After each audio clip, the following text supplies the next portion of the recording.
वासो न्यूज में स्वागत है आपका। मैं सता विजयपुर जिला नीलगुंदी तालुका का आलमट्टी डैम के वहां पर अब कॉन्ट्रैक्टर आंदोलन पर उतर आए, ताकि इसलिए आज के सरकार के विरोध पूरे कॉन्ट्रैक्टर जमीन पर उतर आए। अब यहाँ पर हड़ताल और आंदोलन शुरू कर दिए, ताकि इस सरकार के विरोध अब तो उनकी मांगे यही है ताकि कॉन्ट्रैक्टरों का जो भी उन्होंने अपनी जिम्मेदारी पर निभाते हैं या नहीं, ये तो बिल्कुल ही बात की बात है, मगर अब यहाँ पर आंदोलन बैठ गए हैं ताकि कॉन्ट्रैक्टर, आखिर यहाँ पर कॉन्ट्रैक्टर इससे पहले भी आंदोलन भी कर चुके हैं, मगर जब से कांग्रेस सरकार आई है तब से अब तो आंदोलन पर उतर आने की बदनसीबी बन गई है।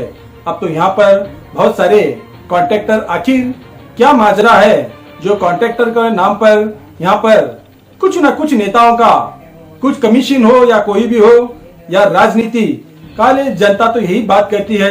अब तो कॉन्ट्रैक्टर का आंदोलन बहुत कम होता है, मगर ज्यादा से ज्यादा कॉन्ट्रैक्टर आंदोलन पर तो आते नहीं, स्ट्राइक करते नहीं, मगर इस बार बहुत कम होते होते ही अब जब से सरकार आ गई है, अब उन्हीं के विरोध इन्होंने आंदोलन कर रहे हैं। अब ये आंदोलन शायद कब तक चलेगा अब तो पता नहीं है, मगर आज से आलमट्टी डैम में आंदोलन कॉन्ट्रैक्टरों की शुरू हो गई है। आखिर असली हकीकत और क्या बयां है हम इस रिपोर्ट में बताएंगे, देखेंगे एक रिपोर्ट में।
ಹೀಗಾಗಿ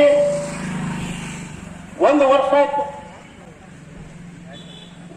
ವರ್ಷ ಆಯ್ತು ಸರ್ಕಾರ ಬಂದು, ಇವತ್ತಿನವರೆಗೂ ಇಡೀ ದೇಶದಲ್ಲಿ ಇಡೀ ರಾಜ್ಯದಲ್ಲಿ ಪ್ರತಿಷ್ಠಿತ ಯೋಜನೆವಾಗಿರತಕ್ಕಂಥ ಈ ಒಂದು ಕೃಷ್ಣಾ ಭಾಗ್ಯ ಜಲನಿಗಮಕ್ಕೆ ಒಂದು 10 ನಯ ಪೈಸೆ ಕೂಡ ಕೊಟ್ಟಿಲ್ಲ. ಎಲ್ಲಿದ್ದಂತ ಕಾಮಗಾರಿಗಳು ಮ್ಯಾನ್ಯುವಲ್ ಆಗಿರ್ಬೋದು, AN ವರ್ಕ್ ಆಗಿರ್ಬೋದು, ಮೇಂಟೆನೆನ್ಸ್ ಆಗಿರ್ಬೋದು, ಕೆಲವೊಂದು ಡಿಸ್ಟ್ರಿಬ್ಯೂಟರಿ ಲ್ಯಾಟಲ್ಗಳು ಕೋಟಿಗಟ್ಟಲೆ ಪ್ಯಾಕೇಜ್ ಮಾಡಿ ಐತಿ, 100 ಕೋಟಿ 200 ಕೋಟಿಗಟ್ಟಲೆ ಪ್ಯಾಕೇಜ್ ಮಾಡಿ ಕಾಂಟ್ರಾಕ್ಟರ್ ಕೊಟ್ಟು ಬಿಟ್ಟಾರ. ಈಗ ಅವ್ರ ಕಡೆ ಏನೈತಿ, ನಾವೇ ಸಬ್ ಮಾಡುವಂತ ಪರಿಸ್ಥಿತಿ ಬಂದ್ಬಿಟ್ಟಿದೆ. ಕೆಲಸ ನಿಗಮಗಳು ನಮ್ಗೆಲ್ಲಿ ಕೆಲಸ ಇಲ್ಲ. ಈಗ ಅಂತ 200-300 ಕೋಟಿ ಕಾಂಟ್ರಾಕ್ಟ್ ಹೋಗಿ ನಾವು ಸಬ್ ಮಾಡುವಂತ ಪರಿಸ್ಥಿತಿ ಬಂದದ. ಸ್ವತಂತ್ರವಾಗಿ ಬದುಕಲಿಕ್ಕೆ ನಮಗೆ ಹಕ್ಕಿಲ್ಲ, ಕಳ್ಕೊಂಡ್ಬಿಟ್ಟಿವಿ. ಸುಮ್ಮನೆ ಹೆಸರಿಗೆ ಹಣೆಪಟ್ಟೆ, ನಾವು ಸಂತ್ರಸ್ತರು, ನಾವು ನಿರಾಶ್ರಿತರು, ನಾವು ಯಾವ ಯೋಜನೆಯಲ್ಲಿ ನಮ್ಗೆ ಅನುದಾನ ಇಲ್ಲ, ಆ ಯೋಜನೆಯಲ್ಲಿ ಅನುದಾನ ಇಲ್ಲ, ಇದನ್ನ ಹೇಳ್ಕೊತೇ ಬಂದೀವಿ. ಅದಕ್ಕಾಗಿ ಹೋದ ವರ್ಷ ಕೂಡ ಹಂಗೆ ಆಯ್ತು. 2023 ಜೂನ್ ಮಾರ್ಚ್ ನಲ್ಲಿ ಏನೈತಿ ನೀತಿ ಸಮಿತಿ ಆಯ್ತು, ಅವಾಗೂ ಕ್ಲೋಸರ್ ಸ್ಪೆಷಲ್ ರಿಪೇರಿ ಗ್ರಾಂಟ್ ಕೊಟ್ಟಿಲ್ಲ. ಅವಾಗೂ ಪರಿಸ್ಥಿತಿ ಹಿಂಗಾಯ್ತು. ಯಾಕೆ ಹಿಂಗಾಯ್ತು ಅಂದ್ರ ಎಲ್ಲಾ ಕಾಂಟ್ರಾಕ್ಟರ್ ಎಲ್ಲಾ ಪಕ್ಷಗಳಲ್ಲಿ ಬಿಜೆಪಿ, JDS, ಕಾಂಗ್ರೆಸ್ ಎಲ್ಲಾ ಪಕ್ಷಗಳಲ್ಲಿ ಇರುವುದರಿಂದ ಆ ಕಾಂಟ್ರಾಕ್ಟರ್ ಯಾವ ಪಕ್ಷದ ಪರವಾಗಿ ಮಾತಾಡಿದ್ರೆ ಯಾವ ರಾಜಕಾರಣ ಬರುತ್ತೆ, ಯಾವ ರಾಜಕಾರಣದ ಪರವಾಗಿ ಮಾತಾಡಿದ್ರೆ ಯಾವ ಪಕ್ಷದ ಕಾರ್ಯಕರ್ತರು ಅನ್ನುವಂತ ಒಂದು ಮುಲಾಜಿಗೆ ಇಲ್ಲಿ ಒಂದು ನಮ್ಮ ಪರಿಸ್ಥಿತಿ. ಹೋದ ವರ್ಷ ಆಗಲಿಲ್ಲ. ಅದಕ್ಕಾಗಿ ಈ ಸಲ ಪರಿಸ್ಥಿತಿ ಹಂಗೆ ಇತ್ತು.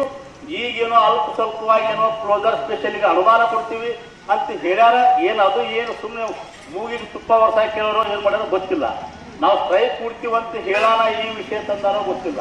ಹೀಗಾಗಿ ಈ ಸಲನಾದರೂ ನಮಗೇನು ಬುದ್ಧಿ ಕಲ್ತೀವಲ್ಲ, ಇಷ್ಟೆಲ್ಲ ಕಾಂಟ್ರಾಕ್ಟರ್ ಸೇರಿಕೊಂಡು ನಾವು ಇವತ್ತೇನು ನಾವು ಬಟ್ಟಿ ಪಾಡಿಗಾಗಿ ಇವತ್ತೇನು ಸಣ್ಣವರಿಗೆ ಕೆಲಸ ಇಲ್ಲ, 1 ವರ್ಷದಿಂದ ದುಡಿಯುವ ಕೈಗಳಿಗೆ ಕೆಲಸ ಇಲ್ಲ, ಸರ್ಕಾರ ಕೆಲಸ ಕೊಡ್ತಾ ಇಲ್ಲ.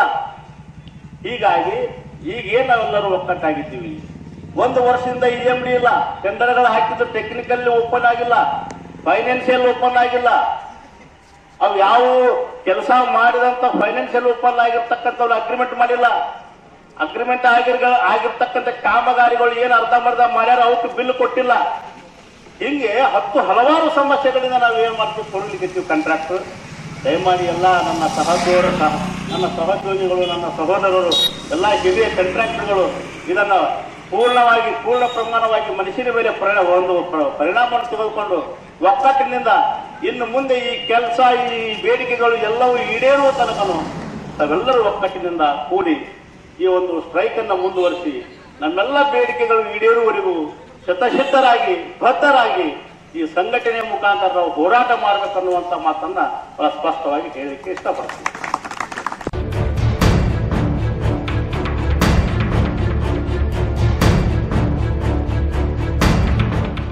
ಬಂಧುಗಳೇ,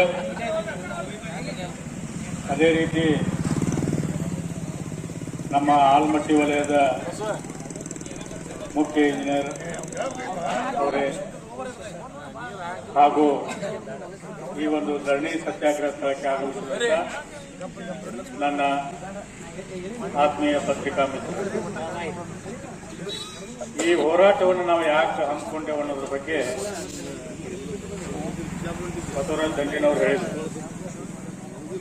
ಆದ್ರೆ ಇಲ್ಲಿ ನಾನು ಒಂದು ವಿಷಯ ಸ್ಪಷ್ಟಪಡ್ತಾ ಇದ್ದೇನೆ. ಪ್ರಥಮವಾಗಿ ನಾವು ಗುತ್ತಿಗೆದಾರ ಸಂಘದಿಂದ ಹೋರಾಟ ಮಾಡಿದ್ದು 2017. ಅವಾಗಲೂ ಕೂಡ ಗುತ್ತಿಗೆದಾರರಿಗೆ ಬಹಳ ಅನ್ಯಾಯ ಆದಾಗ ಅದು ಒಂದು ಹೋರಾಟವನ್ನು ಮಾಡಿ ಗುತ್ತಿಗೆದಾರ ಪರವಾದಂತಹ ಬೇಡಿಕೆಗಳನ್ನು ಈಡೇರಿಸಿಕೊಂಡು MD ಅವರು ಕಟ್ಟಿದ್ದಾರೆ. ಈಗ ಆ ಪರಿಸ್ಥಿತಿ ಮತ್ತೆ ಹೋರಾಟ ಮಾಡುವಂತ ಪರಿಸ್ಥಿತಿ ಬಂದೈತೆ. ಇದನ್ನು ನಾವೆಲ್ಲರೂ ಒಗ್ಗಟ್ಟಿನಿಂದ ತಗೊಂಡು ಹೋಗಬೇಕು. ಯಾಕಂದ್ರೆ